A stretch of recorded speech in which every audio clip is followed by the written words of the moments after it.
Assalamualaikum warahmatullahi wabarakatuh. Perkenalkan, nama saya Muhammad Safa Fadila dengan NIM 21050974051 dari S1 PTI 2021A.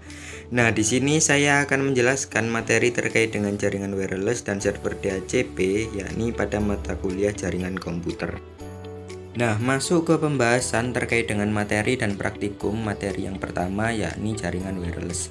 Apa sih itu jaringan wireless? Jaringan wireless bisa dibilang yakni jaringan nirkabel atau tanpa menggunakan kabel, seperti contoh yakni pada ponsel, televisi, radio maupun wifi dan laptop. Nah, komunikasi yang digunakan pada jaringan wireless ini sangat mirip dengan komunikasi radio dua arah, sehingga jaringan atau komunikasi pada jaringan wireless bisa dibilang komunikasi tanpa menggunakan sebuah kabel. Nah, selanjutnya masuk ke pembahasan terkait dengan materi komponen jaringan wireless, yang dimana pada jaringan wireless terdapat 3 buah komponen yang digunakan untuk melakukan pengiriman maupun menerima data. Nah, ketiga komponen tersebut yaitu ada yang pertama sinyal radio atau radio signal, yang kedua yaitu format data, dan yang ketiga adalah struktur jaringan. Nah, ketiga komponen tersebut digunakan ketika kita akan mau mengirim ataupun menerima sebuah data. Selanjutnya yakni macam-macam keamanan jaringan wireless. Yang pertama yakni WPA-PSK adalah pengamanan jaringan nirkabel dengan menggunakan metode WPA-PSK jika tidak ada autentikasi server yang digunakan. Selanjutnya yang kedua yakni WEP atau Word Equivalent Privacy, adalah suatu metode pengamanan jaringan nirkabel yang juga disebut dengan Shared Key Authentication. Selanjutnya yang ketiga adalah WPA atau Wi-Fi Protected Access, adalah suatu sistem yang dapat diterapkan untuk mengamankan jaringan nirkabel, yang dimana diciptakan untuk melengkapi dari sistem yang sebelumnya, yakni WEP. Dan selanjutnya saya akan melakukan simulasi menggunakan Cisco Packet Tracer sebagai praktikum dari materi jaringan wireless. Nah, di sini saya akan mensimulasikan terkait dengan materi jaringan wireless. Di sini saya telah membuat sebuah rangkaian menggunakan software Cisco Packet Tracer, yang dimana saya membuat ada sebuah laptop, lalu sebuah smartphone dengan dua buah access point, yakni access point 1 dan access point 2, serta menggunakan satu switch. Lalu kita sambungkan dan menjadi sebuah rangkaian seperti yang tertera pada layar. Nah, setelah kita membuat sebuah rangkaian, maka langkah selanjutnya yang perlu kita lakukan yakni kita melakukan pengisian pada AP1. Kita pilih config dan kita pilih port 1. Pada bagian port 1, jangan lupa kita klik on pada bagian port status dan kita isi SSID pada AP1 yakni AP1. Lalu pada autentikasinya yakni kita pilih WPA2PSK dengan password yaitu 123456778. Nah, setelah kita telah selesai mengisi pada AP1, maka lanjut ke AP2. Pada access point 2 kita pilih config, lalu kita pilih port 1. Jangan lupa kita klik on terlebih dahulu dan kita isi SSID pada access point 2 yakni AP2. Lalu untuk AP2 autentikasinya kita hanya perlu memilih disable. Nah, setelah kita isi pada AP1 dan AP2, maka selanjutnya kita menuju pengisian pada bagian laptop. Pada bagian laptop kita pilih config dan kita pilih wireless 0. Pada wireless 0 kita pilih SSID dan kita inputkan yakni AP1. Kenapa AP1? Dikarenakan pada laptop langsung terhubung menuju ke access point 1. Dan jangan lupa pada port status kita klik on. Untuk autentikasinya juga mengikuti AP1, yakni kita pilih WPA2PSK dengan password yang sama juga, yakni 123456778. Nah, selanjutnya kita pilih IP configuration, kita pilih static. Pada bagian IP address yakni kita masukkan IP-nya 192.168.1.129 dengan subnet max yakni 255.255.255.0. Lalu lanjut pengisian ke bagian smartphone. Kita pilih config dan kita pilih wireless 0. Jangan lupa kita klik on pada bagian port status dan kita isi SSID pada smartphone yakni AP2 karena smartphone terhubung pada access point 2. Untuk autentikasinya yakni juga mengikuti pada AP2 yakni kita pilih disable. Lalu pada IP configuration smartphone yakni kita pilih IP address dan kita masukkan smartphone IP-nya yakni 192.168.1.130 dengan subnet max 255.255.255.0. Nah, rangkaian dan pembuatan serta pengisian pada masing-masing laptop, smartphone, access point 1 dan 2 telah kita buat. Maka untuk pengecekan pada materi jaringan wireless kali ini yakni kita klik laptop dan kita lakukan pengepingan menuju ke smartphone. Pada bagian laptop kita pilih bagian desktop dan kita pilih command prompt.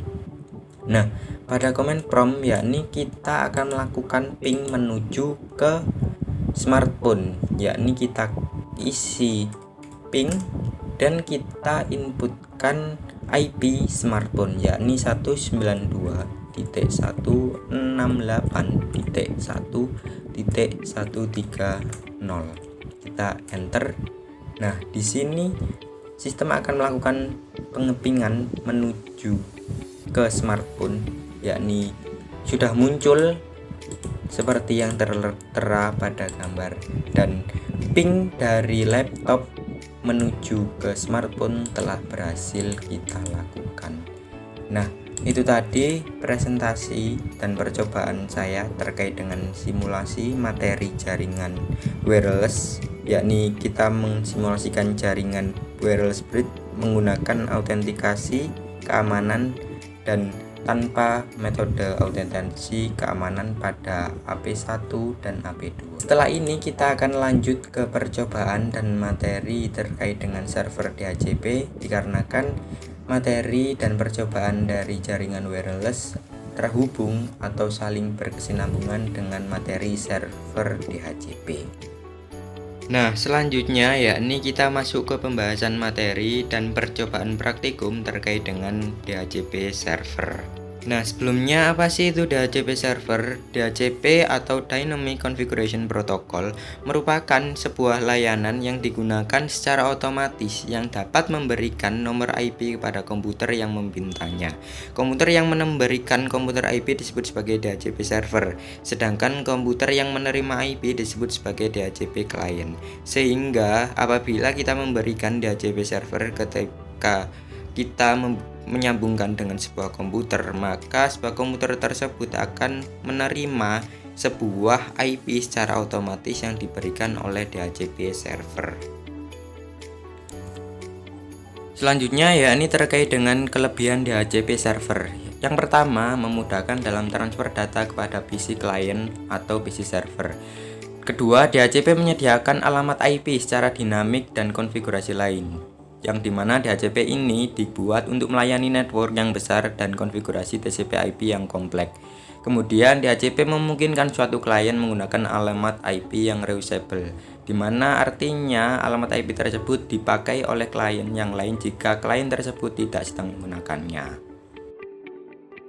Lalu terkait dengan kekurangan DHCP server. Kekurangan dari DHCP server ini yakni semua pemberian IP bergantung pada server. Maka dari hal tersebut, jika server mati, maka semua komputer akan disconnect dan saling tidak terhubung. Sehingga kekurangannya, jika DHCP ini tidak sedang on, maka semua komputer akan mati dan tidak terhubung terhadap IP-nya. Selanjutnya yakni masuk pembahasan terkait dengan cara kerja DHCP server, di mana yang pertama adalah DHCP discover, yakni klien meminta nomor IP ke server. Setelah itu merupakan proses DHCP over. DHCP server bisa satu atau lebih server jika memang ada dua atau lebih DHCP server yang mempunyai nomor IP, kemudian memberikan penawaran ke klien tersebut. Cara kerja selanjutnya yakni DHCP request. klien memilih penawaran DHCP server yang pertama diterima dan kembali melakukan broadcast dengan message menyetujui peminjaman tersebut kepada DHCP server. Dan cara kerja yang terakhir yakni disebut DHCP Acknowledgement. DHCP server yang menang memberikan jawaban atas pesan tersebut berupa konfirmasi nomor IP dan informasi lain kepada klien dengan sebuah acknowledgement. Nah, selanjutnya saya akan melakukan praktikum terkait dengan DHCP server menggunakan software Cisco Packet Tracer. Nah, pada percobaan terkait dengan materi server DHCP, di sini saya membuat sebuah rangkaian menggunakan software Cisco Packet Tracer, di mana di dalamnya di sini saya membutuhkan laptop, lalu ada satu buah smartphone, lalu dua buah access point yakni access point 1 dan access point 2, lalu switch dan server. Nah, langkah pertama yakni kita klik server dan kita pilih pada bagian config. Di sini kita klik pada bagian IP configuration dan jangan lupa pertama-tama yakni kita pilih port status dan klik on terlebih dahulu. Setelah itu kita pilih IP configuration-nya yakni static dan kita isi IP address-nya yakni 192.168.1.253 dengan subnet max-nya yakni 255.255.255.128. Setelah itu kita pilih pada bagian service dan kita pilih DHCP. Nah, pada bagian DHCP di sini pertama-tama jangan lupa kita pilih service on. Dan pada bagian pool name yakni kita isi server pool, default gateway-nya yakni 192.168.1.253 dengan DNS servernya yakni 33.33.33.1 dan start IP address-nya yakni 192.168.1 yakni selanjutnya 151. Selanjutnya yakni pada subnet max-nya yaitu 255.255.255.128 dan maksimum number of user-nya yakni kita inputkan 50. Setelah itu jangan lupa kita pilih save. Dengan begitu data-data yang kita inputkan maka akan masuk ke dalam tabel. Setelah itu kita lakukan pengisian dan kita lakukan tracking pada bagian laptop. Pertama-tama yakni kita pilih pada bagian config, kita masukkan DHCP. Lalu selanjutnya kita klik desktop dan kita pilih IP configuration-nya. Nah, di sini kita coba pindahkan ke static. Lalu kita arahkan kembali ke DHCP. Di sini maka akan dilakukan requesting pengisian IP address. Nah, sudah muncul bahwa DHCP request successful dengan IP address pada laptop yakni 192.168.1.152 dengan subnet max 255.255.255.128 dan default gateway-nya yakni 192.168.1.254 dan servernya yaitu 33.33.33.1. Kita juga bisa lakukan tracking pada bagian smartphone, yakni kita klik smartphone lalu kita pilih config terlebih dahulu, kita pastikan kita memilih gateway-nya yakni DHCP dan kita klik desktop, kita pilih IP configuration-nya. Kita coba pindahkan ke static terlebih dahulu. Nah, di sini kita pindahkan ke DHCP dan akan requesting. Nah, DHCP sudah menunjukkan bahwa request successful dengan IP address pada smartphone yakni muncul 192.168.1.153 dengan subnet max-nya yaitu 255.255.1.228 dan default gateway-nya yakni 192.168.1.254 dan pada DNS servernya yakni 33.33.33.1.